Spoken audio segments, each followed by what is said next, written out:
পশ্চিমবাংলার যুবক খুন হরিয়ানার গোমাংসের সন্দেহে। পশ্চিমবাংলার যুবক ২৬ বছরের সাবির মালিক পরিত্যক্ত লোহা লস্করের ব্যবসা করে হরিয়ানায়। ২৭ তারিখের ঘটনা।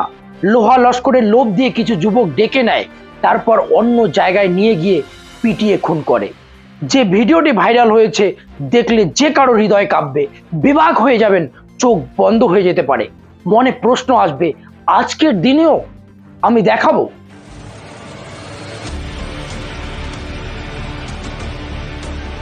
जान से मारने का आरोप लगा है। पुलिस को दी गई शिकायत के मुताबिक मरने वाले शख्स का नाम साबिर।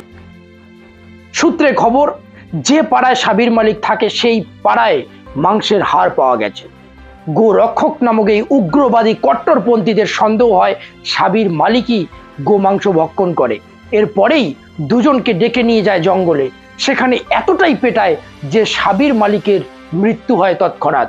তারপর একজনকে আশিরুদ্দিন, যে অত্যন্ত গুরুতর আহত হয়ে যায়। দুজনকেই আলাদা আলাদা ছুঁড়ে ফেলে চলে আসে তারা। যেখানকার পুলিশ প্রথমে মৃতদেহর শেষ কর্ম সেখানেই সারতে বলে, কিন্তু পরিবারের লোকজন নিজের খরচে নিয়ে আসে বাংলায়। পুলিশ এই পর্যন্ত অভিষেক, রবীন্দর, মোহিত, কমলজিৎ আর সাহিলকে গ্রেপ্তার করে। এই ঘটনার পরে হরিয়ানার মুখ্যমন্ত্রী নায়েব সিং সাইনি বয়ান জারি করে, যেখানে গো মাংস ভক্ষণ ধার্মিক মনোভাবে আঘাত করে বলে বলেছেন। এমনকি বলেছে, ধার্মিক মনোভাবে আঘাত লাগলে কौन रुकेगा। আমি শোনাবো কি বলেছে। मऊ लिंचिंग का बात, ये इस प्रकार की बातें ठीक नहीं है। हमने क्योंकि गौ माता के संरक्षण के लिए विधानसभा के अंदर भी कड़ा कानून बनाया है और गौ माता के इसके लिए कोई समझौता नहीं है। गांव के अंदर इतनी श्रद्धा गौ माता के प्रति है कि अगर उनको पता चल जाए कि इस प्रकार का ये हालात कर रहे हैं तो गांव के लोग हैं, वो कौन रुकता है फिर उसके अंदर क्या हुआ क्या नहीं हुआ। परंतु मैं ये कहना चाहता हूं कि इस प्रकार की घटनाएं नहीं होनी चाहिए और ये घटनाएं दुर्भाग्य। আমি বলবো, আপনি একটি সাংবিধানিক পদে বসে আছেন, আপনি এটা বলতে পারেন না সংবিধানের বাইরে গিয়ে। আপনি কোথাও না কোথাও এই ঘটনাকে প্রশ্রয় দিচ্ছেন।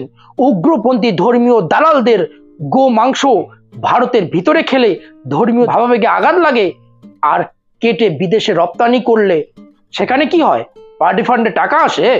আমি আসবো এ ব্যাপারে। তার আগে পশ্চিমবঙ্গের মুখ্যমন্ত্রী মমতা ব্যানার্জি কি প্রতিক্রিয়া দিয়েছে আমি দেখব।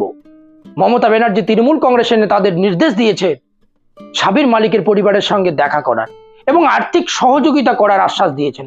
ব্যাস, দায়িত্ব শেষ। রাস্তায় নামবে কবে? প্রতিবাদ কবে করবেন? বড় প্রশ্ন। আর একটি ভিডিও খুব ভাইরাল হচ্ছে, যেখানে দেখা যাচ্ছে ট্রেনে এক বৃদ্ধ মানুষকে কিছু যুবক অকথ্য ভাষায় গালিগালাজ করছে, শারীরিক নির্যাতন করছে। আমি আগে আপনাদেরকে সেই ভিডিওটা দেখাবো, যদিও সেই ভিডিও দেখানোর মতো না, কিন্তু দেখা উচিত।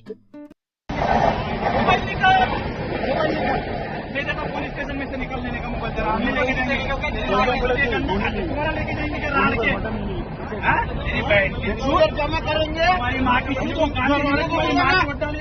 तेरी बहन की तू दाखिल है, बजरंग दल वालों को बुलाना, तेरा तेरी बॉडी करता कहेंगे तेरी बहन के लोग तेरी माँ चोटा लेंगे। तेरी बहन की चोट लॉक खोलो, तू स्विच ऑफ कर, तेरी बहन का चोट।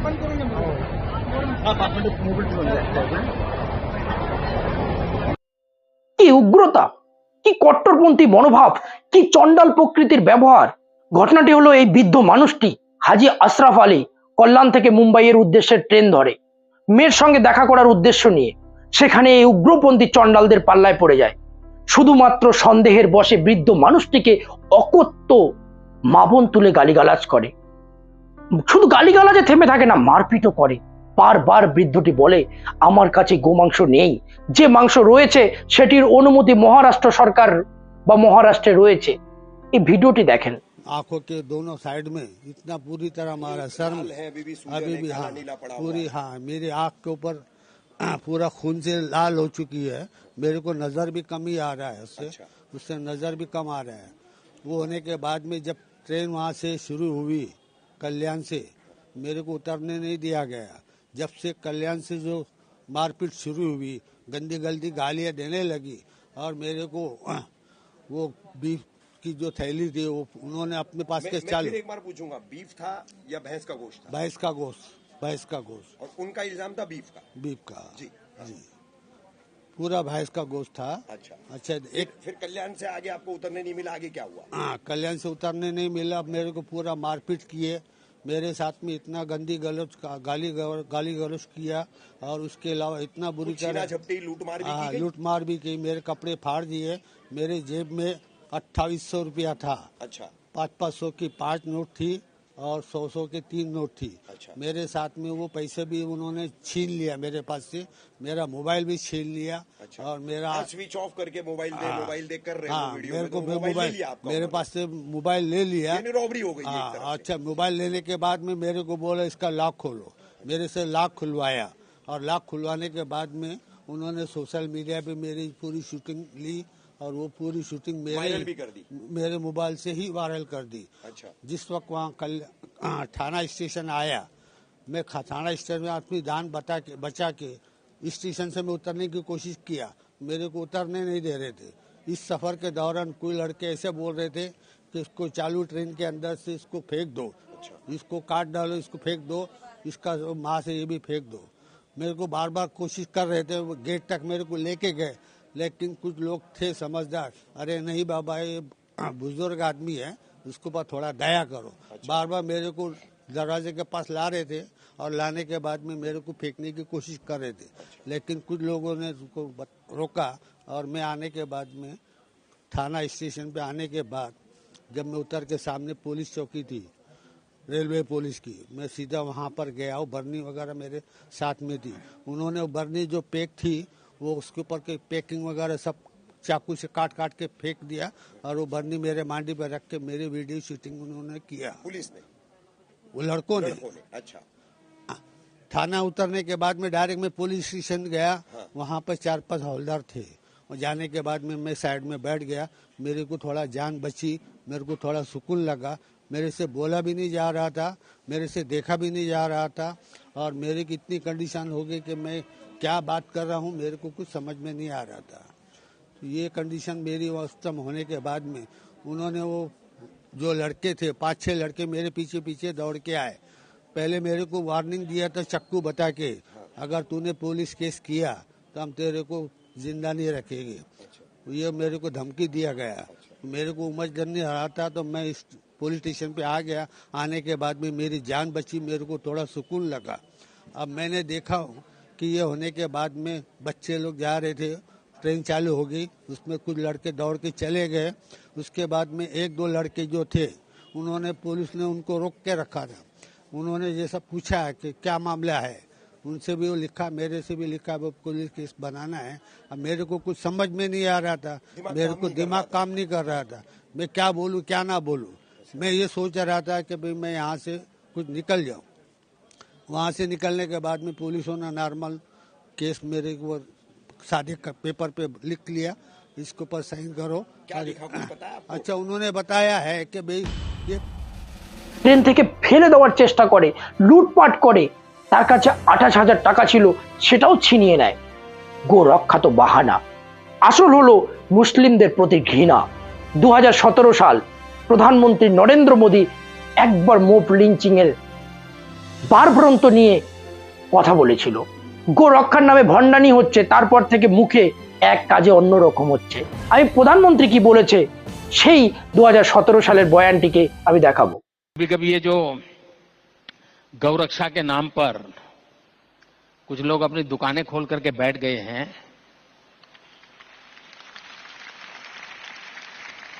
मुझे इतना गुस्सा आता है।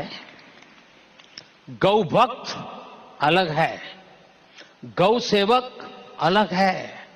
पुराने जमाने आपने देखा होगा कि बादशाह और राजाओं की लड़ाई होती थी, तो बादशाह क्या करते थे, अपनी लड़ाई की फौज के आगे गाय रखते थे।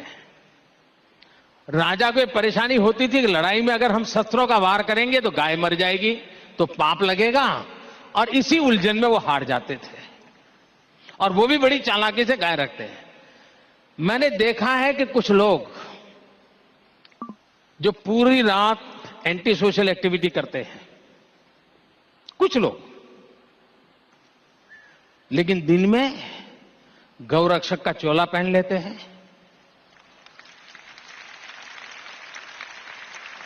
मैं राज्य सरकारों को अनुरोध करता हूं कि ऐसे जो स्वयंसेवी निकले हैं, अपने आप को बड़ा गौरक्षक मानते हैं, उनका जरा डोजियर तैयार करो।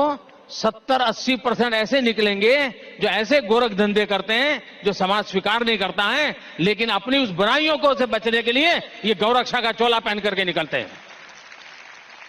और सचमुच में वो गौ सेवक है, तो मैं उनसे आग्रह करता हूं, एक काम कीजिए। सबसे ज्यादा गायें कत्ल के कारण मरती नहीं है, प्लास्टिक खाने से मरती। কিন্তু বাস্তবের রূপ বা কর্মের ক্ষেত্রের রূপ আর মঞ্চের ভাষণের মধ্যে পার্থক্য বিস্তার। ভোটের রাজনীতি, নোংরা রাজনীতি। আজকে প্রধানমন্ত্রী বাংলাদেশের সংখ্যালঘুদের নিয়ে চিন্তা করছে, দেশের সংখ্যালঘু নিয়ে একটি শব্দও নেই। দিন দিন বেড়ে চলা মব লিঞ্চিং নিয়ে টু শব্দ নেই। এই উগ্রবাদের মধ্যে এই ছবিটি একজন সেনার ছেলে পুলিশের ট্রেনিং নিচ্ছে। আগামী দিনে পুলিশে গেলে কি হতে পারে, সাম্প্রদায়িক বিষে ভরা।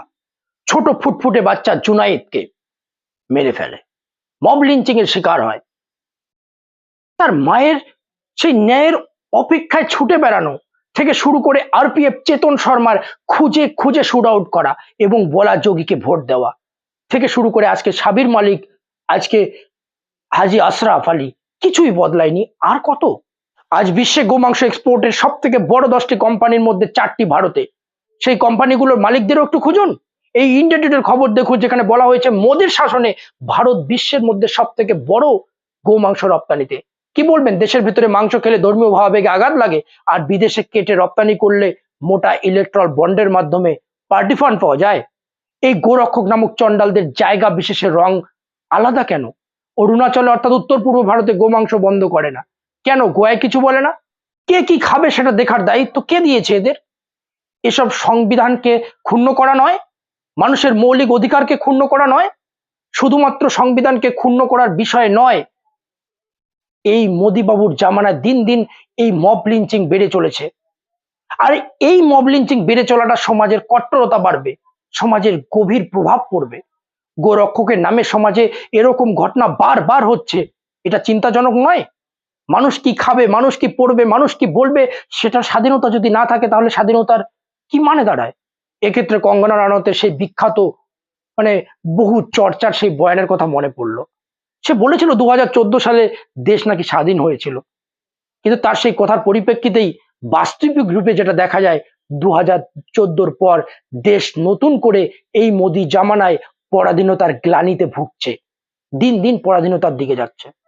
আর কি ভেবেছেন এই ঘটনা আজকের ঘটনা? এটা বিজেপির নোংরা সাম্প্রদায়িক রাজনীতির ফল। কোথা থেকে ছড়াচ্ছে এই হিংসা?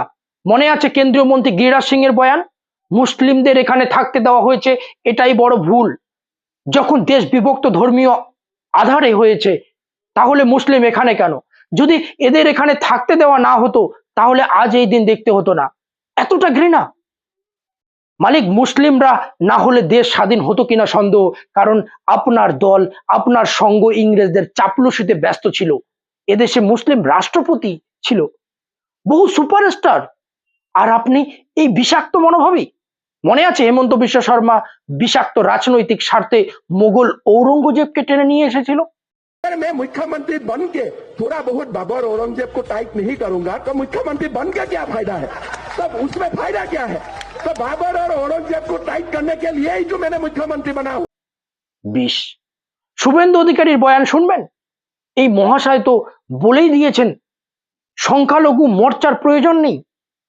হিন্দু বাঁচাবো, সংবিধান বাঁচাবো। আর বলবো, আমিও বলেছি রাষ্ট্রবাদী মুসলিম, আপনারাও বলেছেন সবকা সাথ সবকা বিকাশ।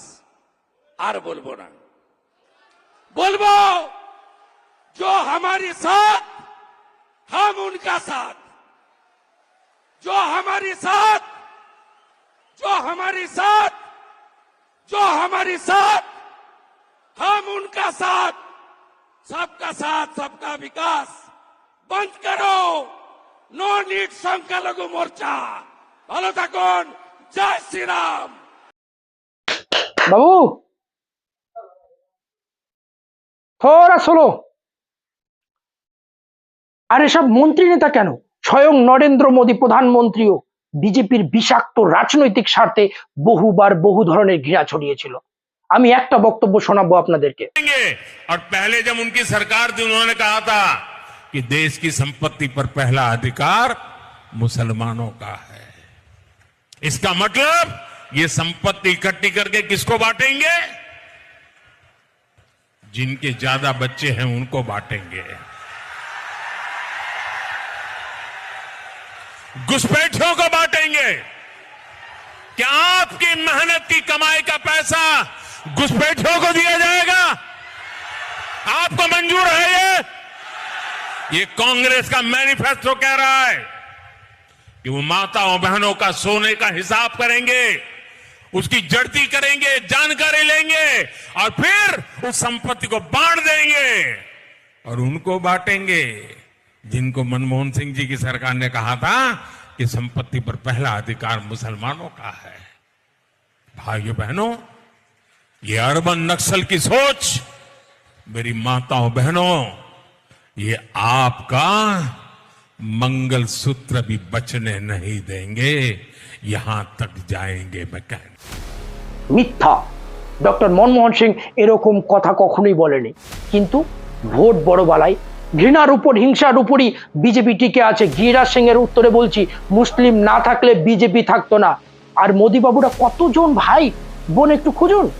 আসলে গো রক্ষা তো বাহানা, সবই বিজেপির ঘৃণার রাজনীতির শিকার, বা সবই বিজেপির ঘৃণার রাজনীতির ফল।